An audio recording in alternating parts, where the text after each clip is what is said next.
नमस्कार, स्वागत है आपका संसद टीवी पर। मैं हूं मनोज वर्मा और आप देख रहे हैं हमारा खास कार्यक्रम मुद्दा आपका।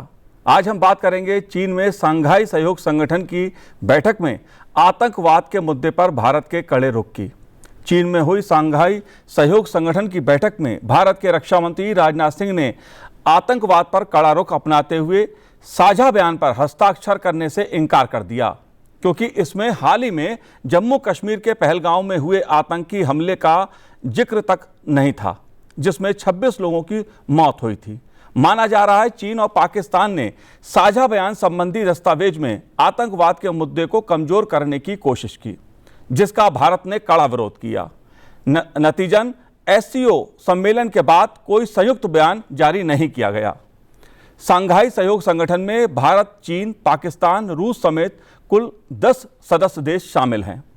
शंघाई सहयोग संगठन की बैठक में आतंकवाद के मुद्दे पर भारत के कड़े रुख के क्या मायने हैं, क्या संदेश है, मुद्दा आपका में इस पे चर्चा करेंगे। दो खास मेहमान मेरे साथ इस समय जुड़े हुए हैं। हम बात करेंगे उनसे और समझने की कोशिश करेंगे कि आखिर ये जो मुद्दा है आतंकवाद का, इस मुद्दे पर पाकिस्तान और चीन का जो रवैया है वो कितना ठीक है। मेरे साथ दो खास मेहमान जुड़े हुए हैं। आलोक बंसल जी जुड़े हुए हैं, जो डायरेक्टर हैं इंडिया फाउंडेशन के। आलोक जी, आपका स्वागत है संसद टीवी पर।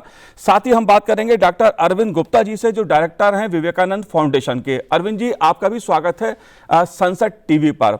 और मैं शुरुआत आलोक जी आपसे करूंगा, क्योंकि मुद्दा बेहद गंभीर है और वैश्विक दृष्टि से देखा जाए तो आतंकवाद का मुद्दा इस समय पूरी दुनिया के लिए चिंता का विषय है। लेकिन चीन में एससीओ की बैठक में जो कुछ हुआ, इसके क्या मायने हैं, आप इसको कैसे देखते हैं? आखिर आतंकवाद के मुद्दे को कमजोर करने की कोशिश क्यों की गई, क्या वजह है इसके पीछे? देखिए, जो चीन में हुआ उसमें जो प्रस्ताव लाया गया उसमें बलूचिस्तान में हिंसा की घटनाओं की निंदा की गई और पहलगाम का उल्लेख भी नहीं किया गया। और इसी कारण भारत के रक्षा मंत्री राजनाथ सिंह जी ने उस पर दस्तखत करने से इनकार कर दिया। और शंघाई कोऑपरेशन ऑर्गेनाइजेशन के चार्टर के अनुसार जब तक कि सर्वसम्मति से कोई प्रस्ताव नहीं पास होता है, तब तक उसका कोई मीनिंग नहीं होता। तो जैसा कि विदेश मंत्री ने अपनी प्रेस कॉन्फ्रेंस में कहा कि एक देश नहीं चाहता था कि पहलगाम का मुद्दा उस पर आए और आतंकवाद का मुद्दा, क्रॉस बॉर्डर टेररिज्म का मुद्दा उसमें आए। और इसमें कोई शक की बात नहीं है, वो देश पाकिस्तान था जिसके जहां बैठे हुए आतंकवादियों ने इस निंदनीय घटना को अंजाम दिया और जिसकी विदेश नीति इस जो सीमा पार आतंकवाद है उसको कई दशकों से समर्थन देती आ रही है और जिसने कई ऐसे आतंकवादी संगठनों को पैदा किया है और उनको समर्थन दिया है। तो यह सीधी सी बात है। चूंकि चीन की भी कंपनियां बलूचिस्तान के माध्यम से जाती हैं और चीन का काफी बड़ा निवेश है बलूचिस्तान में, उसने भी बलूचिस्तान के इस मुद्दे का, पाकिस्तान का समर्थन किया। हालांकि यहां एक महत्वपूर्ण बात यह है कि चीन खुद बलोच राष्ट्रवादियों से नेगोशिएट करने के लिए तैयार है। वो उनसे वार्ता भी कर रहा है और शायद कुछ सहायता भी उनको प्रदान कर रहा है कि हमारे प्रोजेक्ट्स पर हमला अगर नहीं किया जाए तो उसके बदले में हम आपको कोई कर भी देने के लिए तैयार है जी। लेकिन ये दुख की बात है कि जो पहलगाम मुद्दा जिसको नहीं उठाया गया और उसके समर्थन में अन्य सभी राष्ट्र एक साथ आ गए, जिसमें कि भारत के पुराने चिर परिचित सहयोगी भी थे और जो चिर विरोधी हैं वो भी एक साथ थे। और भारत ने अपनी बात सही और सक्षम रूप से इस मंच पर रखी और ये इसमें कोई शक की बात नहीं है कि पहलगाम का जो मुद्दा था वो एक बहुत बड़ी आतंकवादी घटना थी और करीब करीब हर दुनिया के राष्ट्र ने इस घटना का विरोध किया था। तो उसका इसमें उल्लेख ना होना एक सोची समझी साजिश के अंतर्गत माना जा सकता है और किसी एक राष्ट्र के बहकावे में आकर उठाया गया कदम माना जा सकता है। जी बिल्कुल।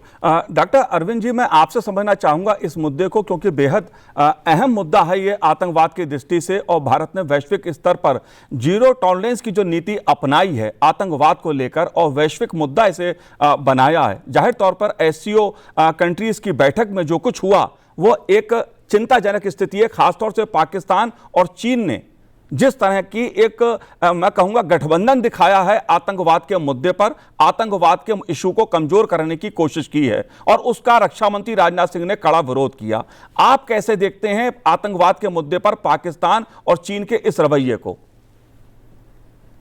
ये अगर आप एससीओ का चार्टर देखें, जी, उसमें सेपरेटिज्म, एक्सट्रीमिज्म और टेररिज्म, तीन चीजें ये उसके मूल में, उसके खिलाफ लड़ना, संघर्ष करना उसके मूल में है। जी, और आज जब टेररिज्म की बात आई तो चीन जो था, जो कि इस मीटिंग के अध्यक्ष थे, उन्होंने अपना एक पक्षपाती रूप जाहिर किया। तो इस घटना से एससीओ की क्रेडिबिलिटी के ऊपर एक बहुत बड़ा प्रश्न चिन्ह लग गया है।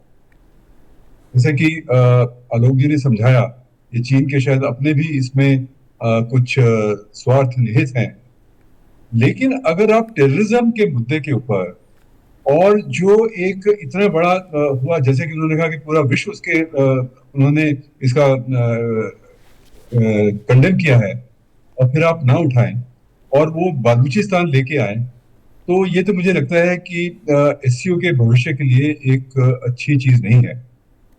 और चूंकि राजनाथ सिंह जी ने बड़ी प्रखरता के साथ, स्पष्टता के साथ इस मुद्दे को वहां उठाया है, और मुझे लगता है कि सभी देश वहां, पाकिस्तान और चीन को छोड़ के, ये शायद सोचने पर मजबूर होंगे कि आगे हम क्या करें, क्योंकि ये मुद्दा कहीं गया नहीं है। ये तो अभी इनकी एक तियानजिन में इनकी समिट होने वाली है इसके शायद कुछ महीनों के बाद। जी, ये तो फिर उठेगा, और अगर भारत ने उसमें भी उस पर हस्ताक्षर करने से इनकार कर दिया, तो एससीओ, जो कि अभी तक लगभग सभी एक कंसेंसस और सर्वसम्मति के साथ काम करते थे, उस पे, उनके काम पे काफी एक अड़चन आएगी। तो मुझे लगता है कि भारत ने ठीक ही किया, क्योंकि एससीओ अब इधर उधर भाग नहीं सकता।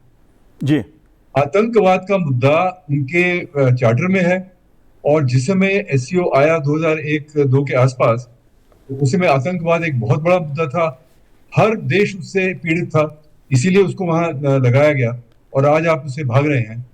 तो अच्छा है कि भारत ने ये मुद्दा उठाकर अब एससीओ को सोचने पर मजबूर कर दिया है कि इसको हम कैसे आगे इससे निपटें। जी, बिल्कुल। आलोक जी, बलूचिस्तान के मुद्दे को और मैं समझना इसलिए चाहता हूं क्योंकि आतंकवाद के संदर्भ में जब हम बात करते हैं तो पाकिस्तान का रवैया पूरी दुनिया के सामने है कि पाकिस्तान किस प्रकार से आतंकवाद को फंडिंग करता है, समर्थन देता है, यह बात अब किसी से छिपी नहीं है। लेकिन बलूचिस्तान के मामले में जहां पर बलूच लोग अपनी स्वतंत्रता की लड़ाई लड़ रहे हैं, उसको आतंकवाद के रूप में पाकिस्तान चीन के साथ मिलकर इस साझा बयान में पेश करना चाहता था। इसके पीछे क्या चाल थी? देखिए, बलोचिस्तान जो है पाकिस्तान का एक महत्वपूर्ण हिस्सा है। 43% जो पाकिस्तान का क्षेत्रफल है वो बलूचिस्तान प्रांत है, लेकिन बलोचों की संख्या जो है करीब 5% के लगभग है। और बलोच सन 48 से लगातार पाकिस्तान का हिस्सा बनने के खिलाफ प्रदर्शन करते रहे हैं। कई बार हिंसक प्रदर्शन भी किए गए हैं, और करीब 4-5 बार वहां पे एक इंसर्जेंसी, एक्टिव इंसर्जेंसी हुई है। जो अभी हालात हैं वो भी आप सबको मालूम है, जिस तरीके से विभिन्न बलोच संगठन, Baloch Liberation Army, Balochistan Liberation Front, Balochistan Republican Army, ये अन्य जो संगठन है, ये जगह जगह पे पाकिस्तानी शासन के जो नुमाइंदे हैं और जो चीन की जो निवेश है, इन दोनों के ऊपर हमले बोलते आ रहे हैं। और जो शांतिपूर्ण तरीके से जो महिलाएं, बच्चे और पुरुष प्रदर्शन कर रहे थे, उनके खिलाफ पाकिस्तान ने जो है दमन की जो नीति अपना रखी है, उसके अंतर्गत हमने देखा कि एक एमबीबीएस डॉक्टर महरंग बलोच, जो महिलाओं का नेतृत्व करके प्रदर्शन कर रही थी और उन बलोचों को छुड़ाए जाने की बात कर रही थी, जिन्हें सुरक्षा एजेंसियों ने सड़कों से उठा लिया है और उनका आज तक अता पता नहीं चला, कई सालों, कई महीनों बाद। और उनके प्रदर्शन को शांतिपूर्ण प्रदर्शन के बाद उनको गिरफ्तार कर लिया गया, उनको एक अंतर्राष्ट्रीय समारोह में जाने से रोका गया, उनको एयरपोर्ट से उठा के ले गए और बिना किसी मुकदमे के उनको जेल के अंदर रखा गया है।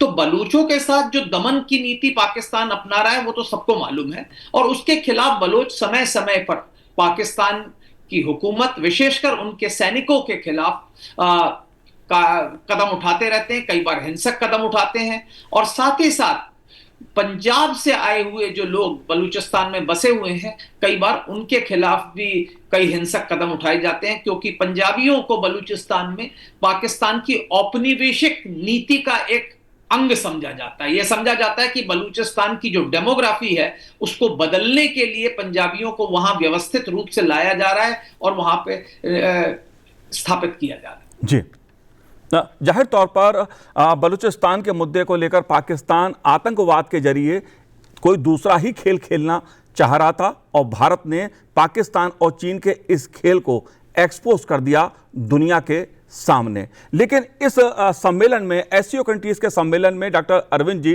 राजनाथ सिंह जी ने एक बात साफ साफ तौर पर पुनः भारत सरकार की नीति को दोहराया कि आतंकवाद के मुद्दे पर दोहरे मापदंड नहीं अपनाना चाहिए किसी भी देश को। लेकिन मेरा सवाल आपसे चीन को लेकर है।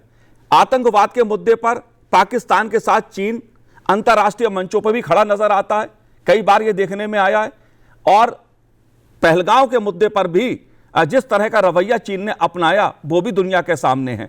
ऑपरेशन सिंदूर को लेकर भी चीन का रवैया जैसा था, जबकि भारत ने आतंकवाद के खिलाफ कार्रवाई की। इस मुद्दे पर आपका क्या कहना है चीन के रवैये को लेकर? चीन जो है हमेशा अपने सामरिक हित साधता है।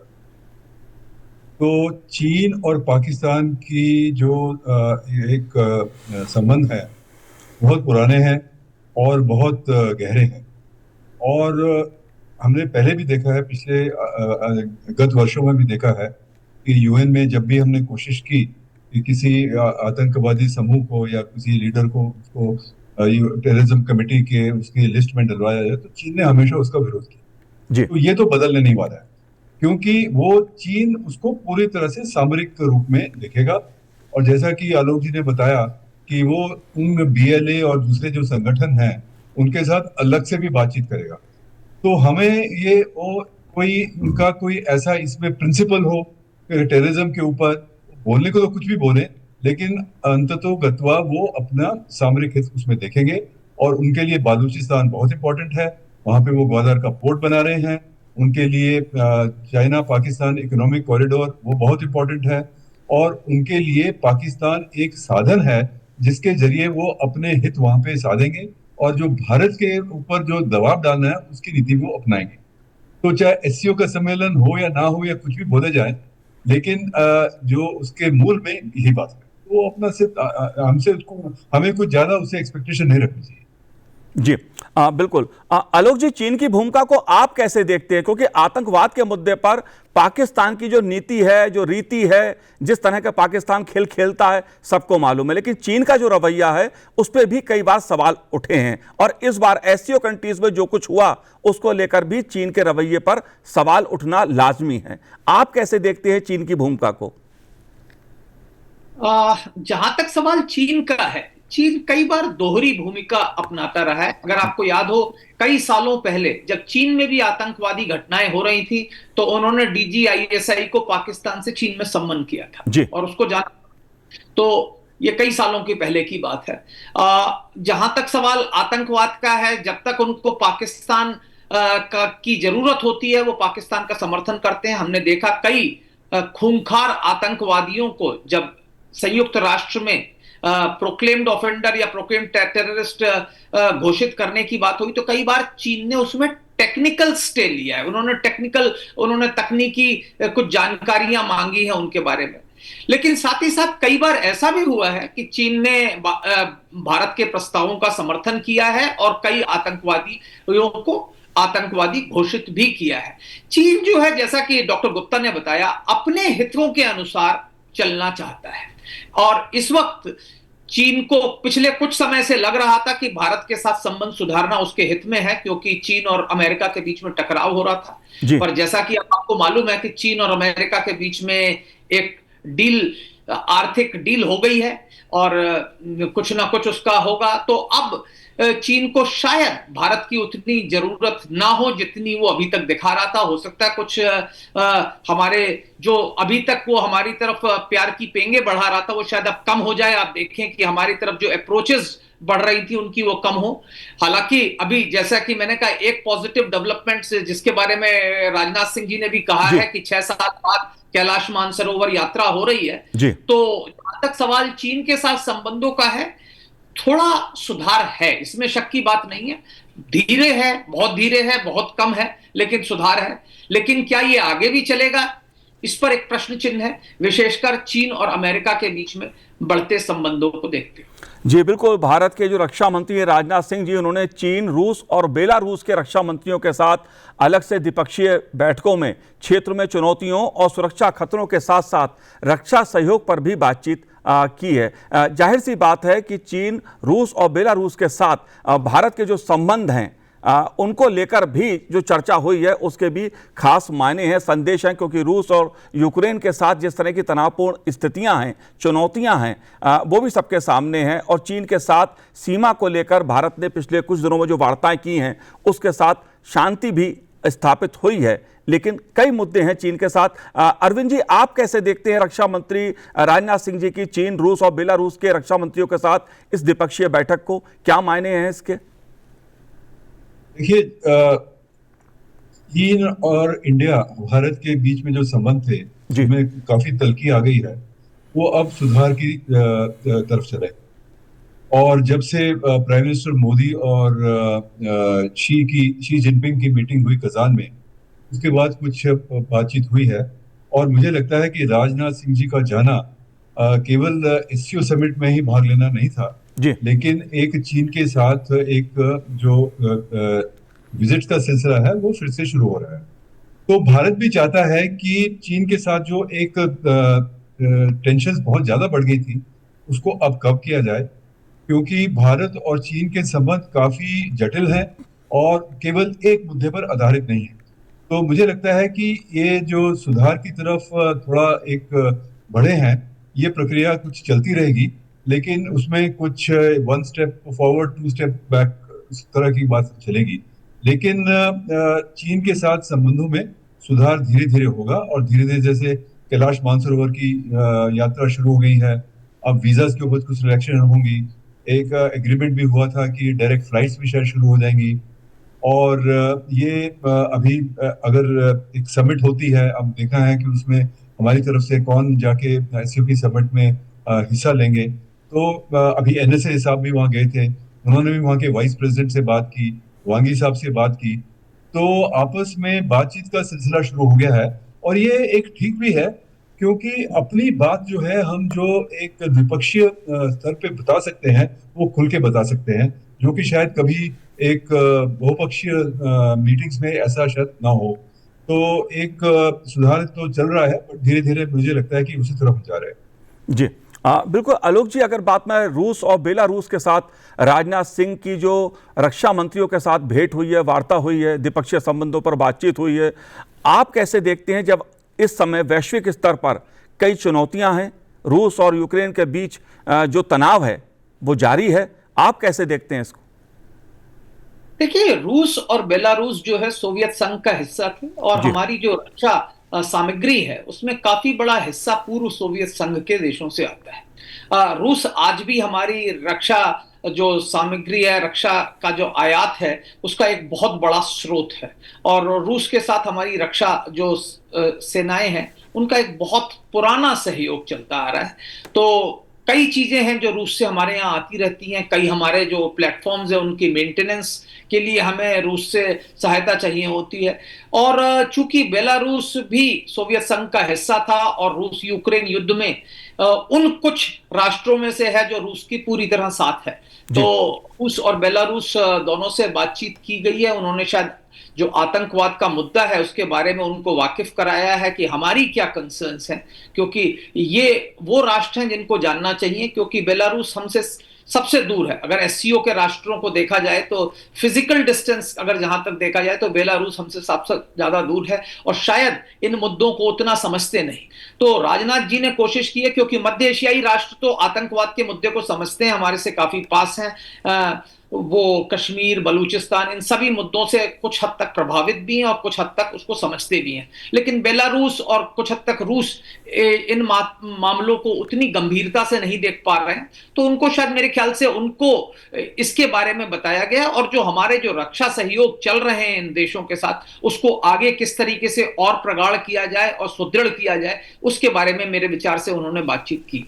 जी बिल्कुल अरविंद जी, इस सम्मेलन में खासतौर से राजनाथ सिंह ने एक मुद्दा और उठाया है पाकिस्तान को लेकर, जो आतंकवाद का मुद्दा है। उस संदर्भ में उन्होंने कहा कि आतंकवाद के जो दोषी हैं उनको, और जो फंडिंग करते हैं, जो आतंकवाद का समर्थन करते हैं, किसी भी रूप में उसको साथ देते हैं, ऐसे जो देश हैं उनको जवाबदेह ठहराया जाना चाहिए। भारत सरकार ने पिछले दिनों पहलगाम के बाद जब पाकिस्तान के खिलाफ ऑपरेशन सिंदूर हुआ, आतंकवादी अड्डों को ध्वस्त किया गया, उसके बाद तमाम डेलीगेशन भारत के सांसद सदस्यों के अलग अलग देशों में गए और भारत ने दुनिया के देशों से अपील की है कि आतंकवाद के मुद्दे पर पूरा विश्व एक हो, उसके खिलाफ खड़ा हो। इस नीति को आप कैसे देखते हैं, खासतौर से एससीओ कंट्रीज में जब इसका आह्वान राजनाथ सिंह ने एक बार फिर किया? देखिए, ऑपरेशन सिंदूर के बाद भारत की एक नई सुरक्षा नीति आई, जो कि बड़ा, जैसा कि आपने बताया कि आतंकवाद और आतंकवादियों के आकाओं को और अपने को डिफेंड करना आतंकवाद के खिलाफ, और ये हम हेजिटेट नहीं करेंगे कि अगर हमारे ऊपर अटैक होगा तो हम किसी पे भी जाके उसका एक, हमारे पास अपने रक्षा के लिए हम जो भी कदम उठाने पड़ेंगे उठाएंगे। तो इस नीति को अब एक्सप्लेन करना, जैसे कि ये डेलीगेशंस गए थे जो एमपीज के, उन्होंने जाके एक्सप्लेन किया। अब ये मेरा ख्याल एक बड़ा मंच था जिसके ऊपर की राजनाथ सिंह ने खुद इस नीति को एक्सप्लेन किया है। तो ये एक बड़ी अच्छी बात है, क्योंकि एक आधिकारिक तौर से एक रक्षा मंत्री ने अपनी नीति को स्पष्ट किया है, जिससे कि जो बाकी लोग हैं उनमें ये किसी प्रकार में कोई उनके मन में ऐसा संदेह ना रहे कि अगर आतंकवाद की घटना होती है तो भारत की प्रतिक्रिया क्या होगी। तो इसके बारे में समझाना एक बड़ी अच्छी बात है, और मुझे लगता है कि अब ये भारत की विदेश नीति का और अपनी डिप्लोमेसी का एक अभिन्न अंग बन जाएगा। आप किसी भी देश में जाएंगे, किसी भी देश से बात करेंगे, ये एक आतंकवाद की बात अवश्य होगी। और भारत की ऑपरेशन सिंदूर के बाद जो एक नई नीति आई है, सुरक्षा नीति आतंकवाद के खिलाफ, उसके बारे में एक स्पष्टीकरण दिए जाएंगे, जिससे कि पूरे विश्व को अवगत कराया जाए कि भारत आतंकवाद नहीं सहेगा, अपने आप को बचाएगा, और जो भी उसको एक कदम लेने होंगे वो करेगा, और वो हिचकिचाएगा नहीं कि अगर जाके उसको कहीं कुछ करना हो किसी जो इनको मदद करते हैं उनके खिलाफ भी। केवल सिर्फ सेंचुरीज की बात नहीं है, जो सेंचुरीज देते हैं उनके खिलाफ भी कदम उठाया जाएगा, ये राजनाथ सिंह ने कहा। जी आलोक जी, इस मुद्दे को मैं आपसे भी समझना चाहूंगा, क्योंकि ये मुद्दा जो है आतंकवाद का और अंतर्राष्ट्रीय कूटनीति का, अगर हम एससीओ कंट्रीज की बात करें, क्योंकि चीन में ये सम्मेलन हुआ और उस सम्मेलन में राजनाथ सिंह जी का जो कड़ा स्टैंड उभर के सामने आया, खासतौर से आतंकवाद के मुद्दे पर, उसका क्या संदेश है वैश्विक संदर्भ में जब हम आतंकवाद की बात करते हैं? देखिए, राजनाथ जी ने बड़ी स्पष्ट रूप से कहा कि हम जो आतंकवाद है और जो ऑपरेशन सिंदूर के बाद भारत का जो नया सुरक्षा डॉक्ट्रिन स्थापित हुआ है कि हम आतंकवाद को बढ़ावा देने वाले आतंक के आकाओं और आतंकवादियों को हम दुनिया के किसी भी कोने पर छोड़ेंगे नहीं, वो जहां पे भी हो हम उस पर उनके खिलाफ कदम उठाएंगे। और ये शंघाई कोऑपरेशन ऑर्गेनाइजेशन के माध्यम से उन्होंने दुनिया के सभी राष्ट्रों को यह संदेश दिया, विशेषकर उन राष्ट्रों को जो दुनिया की आधी से ज्यादा जनसंख्या को रिप्रेजेंट करते हैं यहाँ पर। और इसके साथ ही साथ उन्होंने चीन के रक्षा मंत्री से भी मुलाकात की और उनको भी बताया कि हम जो सीमा का जो मुद्दा है उसको सुलझाने के लिए कार्य करना चाहिए और किस तरीके से शांति स्थापित करने के लिए क्या क्या कदम उठाने चाहिए। उसके लिए उन्होंने उनको 4 सूत्री सुझाव दिए और जिनके अनुसार मुझे लगता है अब चीन उन पर आगे अमल करेगा। जी बिल्कुल, जाहिर सी बात है एससीओ कंट्रीज के सम्मेलन में जो कुछ घटित हुआ, जो पूरे घटनाक्रम ने खासतौर से जो एक संदेश दिया है पूरी दुनिया को, उसके आधार पर कहा जा सकता है कि भारत आतंकवाद पर किसी भी दबाव या समझौते के लिए तैयार नहीं है। एससीओ सम्मेलन भले ही बिना साझा बयान के समाप्त हुआ हो, लेकिन भारत का कड़ा संदेश पूरी दुनिया के सामने आ चुका है। आलोक जी, अरविंद जी, आपने संसद टीवी से बात की, बहुत बहुत शुक्रिया, बहुत बहुत धन्यवाद हमसे बात करने के लिए। तो आज इस कार्यक्रम में इतना ही, मुझे दीजिए आज्ञा, नमस्कार।